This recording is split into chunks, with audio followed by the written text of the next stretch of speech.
Hi, Hello, ma'am. this is Dr. Pramila Kudwa from A Story for Your Query, the podcast which you have been listening to for some time now.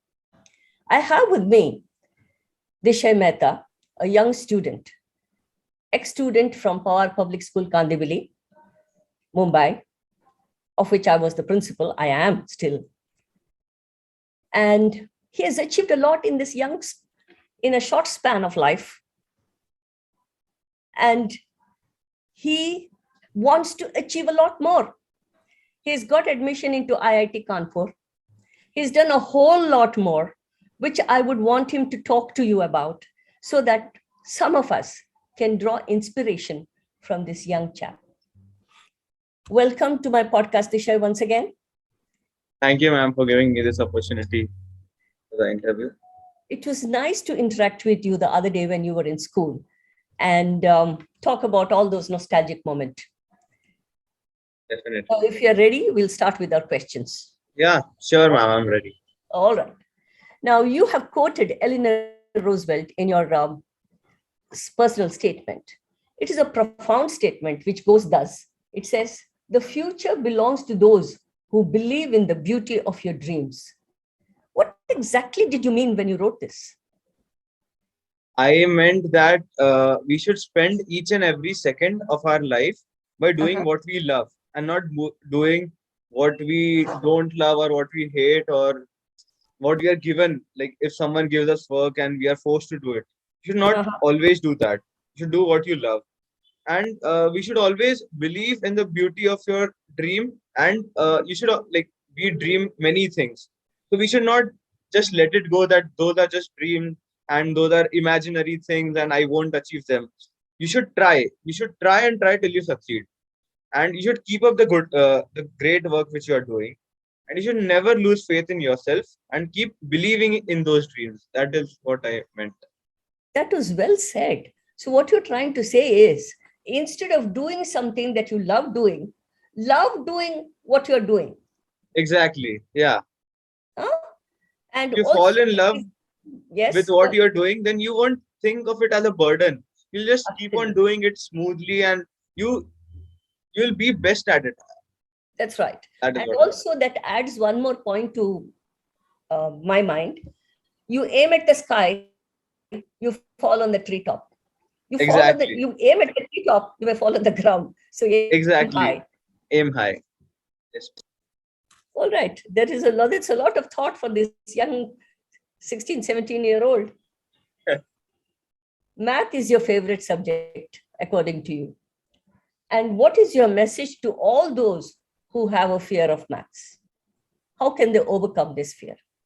Okay. So, firstly, I would like to say that please do not fear maths. It is not a fearable subject. Like I am always thinking that why people fear maths. So, the only message that I would give them is what our parents used to give us when we were kids. Like they used to tell that if you fear something, then we have to overcome that fear. Like because fear will do us no good. And the only way to overcome this fear is with courage. So I think that for mathematics, the synonym for courage is practice. You should practice each and everything. You should keep on doing problems, numericals, until your concept in that is clear.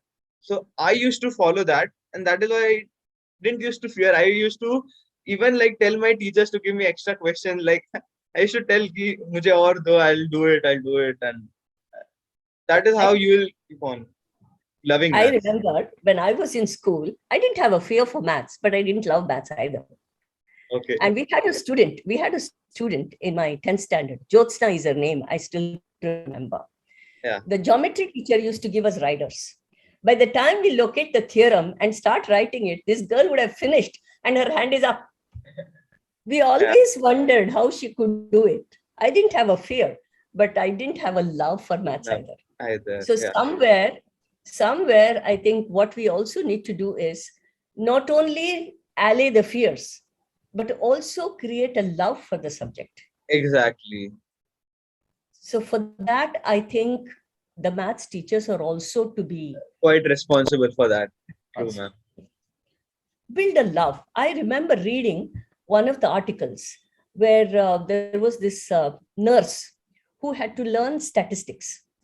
And I Okay. believe she had a mortal fear of mathematics. Okay. And this was not in India, this was in the US. She had a mortal fear of mathematics. And by the time the first semester got over, she loved doing statistics. She says, I owed it all to my teacher. Yeah. Teachers, as well as the amount of hard work that we put in, both of them contribute in loving a subject. Absolutely. Absolutely. Together, we can make a difference. Yeah, The that is the motto. school motto. That's right. Now, you have been at times NIE awardee, not once, but twice. What does it make you feel, and what is the criteria for this particular award? I feel great, like having two NIE times NIE award. That is also student of the year. That is like I'm so thankful for the school for this. Like it has a great contribution because the teachers have pushed me to achieve my academic excellence, and basically the criteria for this award was that they judge you on basis of your academic excellence, your leadership ability, and the contributions that you made to society. So I would say that I owe this to school because I wouldn't be made leader at home. Obviously, it is because of my teachers and all the activities that happen in school. I opted for becoming a leader, and the teacher would guide me and help me and all that. And even I would say that some of the contributions also I've written from the school only. Like I've planted a tree, so that I've written the contributions and all. So school has all uh, a great part in this. Is a great part in this. And yeah, I would say that that feeling when you get an award out of so many students, like you are selected among the chosen few, it hits differently. So I can understand that. You're being so humble and say that, well, I owe it to school, I owe it to home, and I owe it to so and so, so and so. But you also owe it to yourself, Dishay. Yeah, the academic excellence part, I agree. I owe it to myself. You But the other have things, something in yeah, you. You have something in you, and yeah, that is what made you what you are. And it is the teacher's job to tap the aptitude and whatever qualities you have and let it come to the fore. And that's what the teachers did. If you didn't have it, I don't think the teachers would have been able to make it. true. So I will, therefore I am. Some of these Yeah, things you will need to practice. Humility is good, but not to the extent of undermining yourself. Student times NIE award once is good, twice is par excellence. So well actually, I done. was motivated by getting the first award. That if I got an award in my ninth, then why can't I get it in my 10th? I'll do more and do more. I thought that. That's the spirit. That's the spirit. That is what we would like to hear also. When you get it once, you want to push yourself to get it a second time. Well done. Exactly. We cannot like let it go. Okay, I've got it once, then now, but I'm happy with it. You should always like I always am thirsty for more and more. So You know, one of the Singapore university's research papers I was reading, and one of the professors said, I believe there are professors who create sad students, professors who create sleepy students, professors who create, I'm hungry for more. yeah, So the minute you get students who are hungry for more, I think your job is done. So whosoever has been responsible for your hunger, a pat on their back from me. I think that would be my mom. and you said a little while ago, Dishay, that I may not have become a leader from home. Huh, yeah, Yeah. leader is a different thing, but this Oh hunger, no. No, you owe it to her now. yeah, She's made you what you are. That's true. that's a great thing. That's a great thing. Like Congratulations to your mom. she's taught me till sixth, seventh, I guess, and And that is she's why taught the you well. yeah, She's taught you well.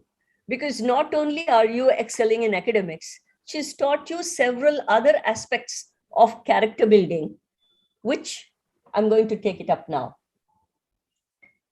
You have co-founded a mentoring program for juniors entitled Apex Mentorship. I believe you're also going to try it at IIT Kanpur. This is one of the aspects of community building, which we would want to initiate. And here you are, already putting it into practice. So tell us a little more about it. Yes, ma'am. So I was a part of a 12-member team of IITians who had like just gotten over with their JEE Advanced. It was the toughest exam, so we thought that after this we had a 1 month break between the final exam of JEE and between our entry in our IITs. So at that time we thought that why not we spend it in a productive way. Like we have the time, instead of wasting playing games and doing time pass and VCs and all, we can contribute some of our time in helping the juniors and like smoothen their process. Like we had gone through tough times because of COVID, and also we had like almost 1 year of online studies. So that was like our syllabus got over, but we had to self study and practice. So that was one of the toughest paths I've been through yet in my life. And yeah, I didn't want them to have to go through the same path, and if we could provide a bit ease to them, then it would be helpful, I thought. So it was basically a social initiative which we started to mentor the JEE aspirants as well as give them a clear path to study other examinations as well, because there are too many competitive exams, and at least we could give them some clarity on how to go about it and how you can excel, etc. So if one could say this is a uncha vichar, huh? This such thoughts don't come to such youngsters as you. You would probably goof off, sleep late, play some video games, go gallivant here Exactly. and there with friends. We used to do that. Then Yes. we thought that it isn't doing anything great. We are just wasting our time. So like, we thought that we can do something better. I'm so glad you're doing something like this. All the best to you in this venture. Thanks a lot, ma'am. You And yeah. Go even ahead. in IIT Kanpur, like I am helping juniors as a role of like I have been a part of our counseling service. So in that there are student guides and there are academic mentors. Uh-huh. So student guides basically help the freshers knowing them about, to tell them about everything about IIT Kanpur, how to like from starting every doubts they clear, and academic mentors help them on their academic part. So I am an academic mentor of mathematics. So I help the juniors All right. because they love mathematics. Yeah. All right. All right. This makes me feel proud. Thank you, ma'am. So you also have a plethora of certificates on computer applications. So you said maths is your first love. Yeah. Computer application is your second love, I expect, because there is so many things that you've done. Yes, So ma'am. tell us a little bit more about your achievements and accolades as far as computers is concerned. So I love computer science, and my thirst for getting knowledge doesn't end. So I keep on doing courses on Coursera, like apart from my university courses. I feel that sometimes the university doesn't provide enough courses on this particular thing. So I try to like explore it on Coursera and other sites which offer online courses. And for my accolades and achievements, I got an academic excellence award in the Department of Computer Science. Mhm.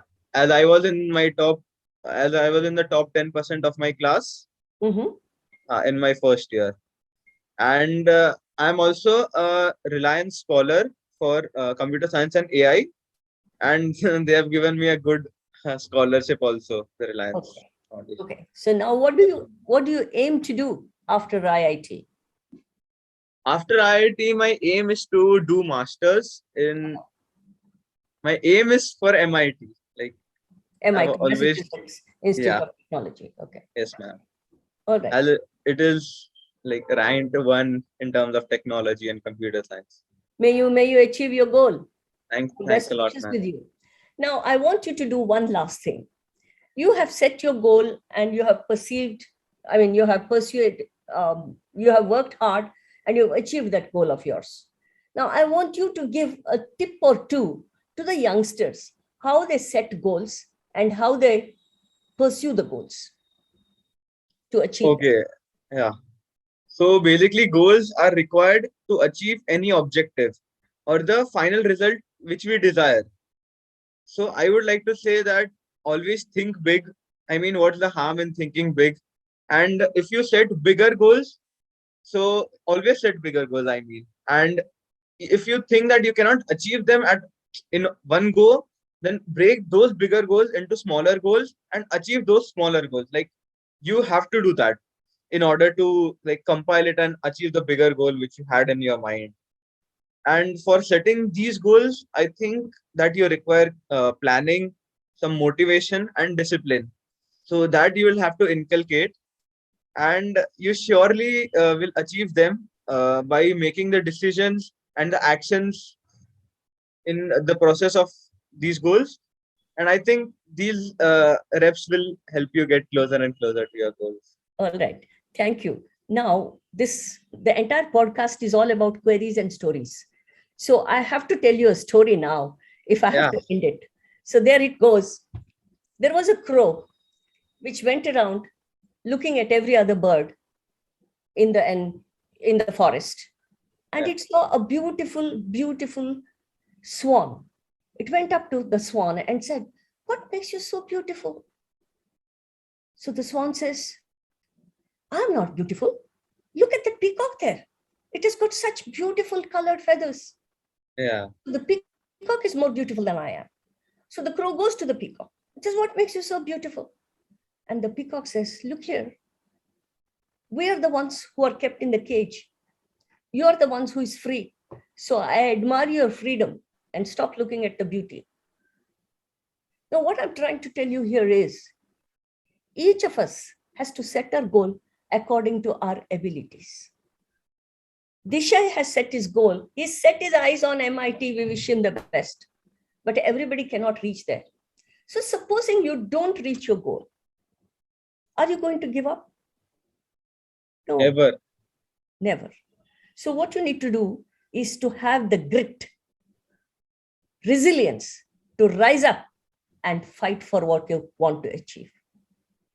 I believe it is the Australian Army. They never recruit anybody if you have not had a failure, if you're not met with a failure. Because facing failure is more difficult than facing success. Yeah. So it was delightful talking with you, Dishay. And this brings us to the end of the podcast. And for all the enthusiasts and all those who want to achieve their goals and get into IIT, I do hope they listen in and get a little bit of motivation from what you have shared with them today. And all those who are interested in getting in touch with Dishay can do it through me. I don't want you to bother him at IIT. So you will send a mail to your query, mystory@gmail.com, or send in a voice message. Take care, stay fit, and I shall see you in the next podcast.